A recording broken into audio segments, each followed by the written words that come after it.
Okay, so you see this has been in the freezer. You remember how soft it was and how I could make fingerprints just by touching it?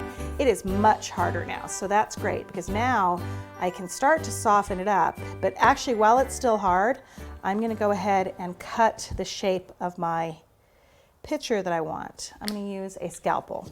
Scalpels are better than X-Actos because they don't pull. So if this were the top, I'm kind of eyeballing it here and I'm gonna finesse it better once I get it kind of cut. So that's one side.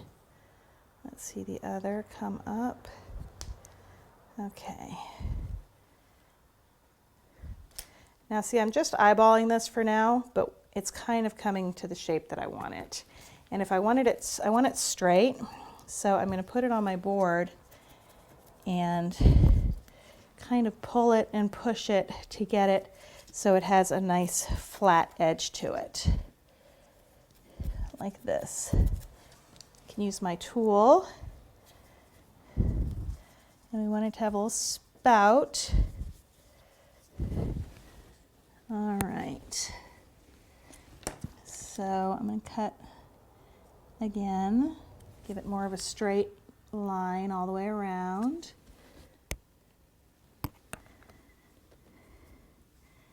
And this should be closer to the shape I want it. So you see it's starting to come together into the shape I want. I'm going to work with it a little bit more. And I've got a little tear here, but that's okay because the great thing about modeling chocolate is you can just patch it. Take this and blend it right in. And I'm actually warming this piece up in my fingers a little bit so it's pretty soft. And then I patch it and I just put it on there and it patches right on there and smooths right in. Same with right there.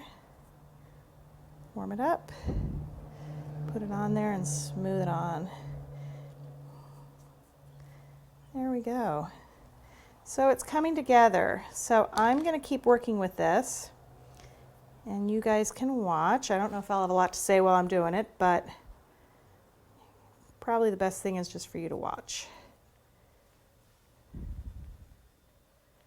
All right, so I got this pretty much the shape that I wanted. I'm going to put it in the refrigerator, in the freezer one more time so I can trim my top once more. But I think that's a pretty good shape. It's not perfect, but you can work with it as long as you want to get it to the exact right shape. But I think that's a nice start. Once I trim the top, I think that's going to be great. So let me put it back in the fridge and then we'll come back and finish it up. All right, so the last thing we're going to do is make a little decoration for the bottom of the cake. We're going to do some little holly berries. So we're going to take our red fondant. We're going to make 3 little pieces, little berries, just like this. Just roll those out like this. And this is just for a little decoration. When I Googled pictures of English Christmas pudding, it seems that they always put a little bit of holly on the bottom. All right, so we've got our 3 holly berries. We're going to take some green and make a couple of holly leaves. So we have, I'm going to start just by making the shape of a leaf, like that. And then I'm going to take a large round tip, like this, and I'm going to cut pieces away, because this is what holly leaves look like that. Actually, kind of looks like that. So we're going to pull these little tips off so they come to a point. And that's our little holly leaf. Let's make another one. Actually fix this one. It's a little misshapen. There we go. Okay.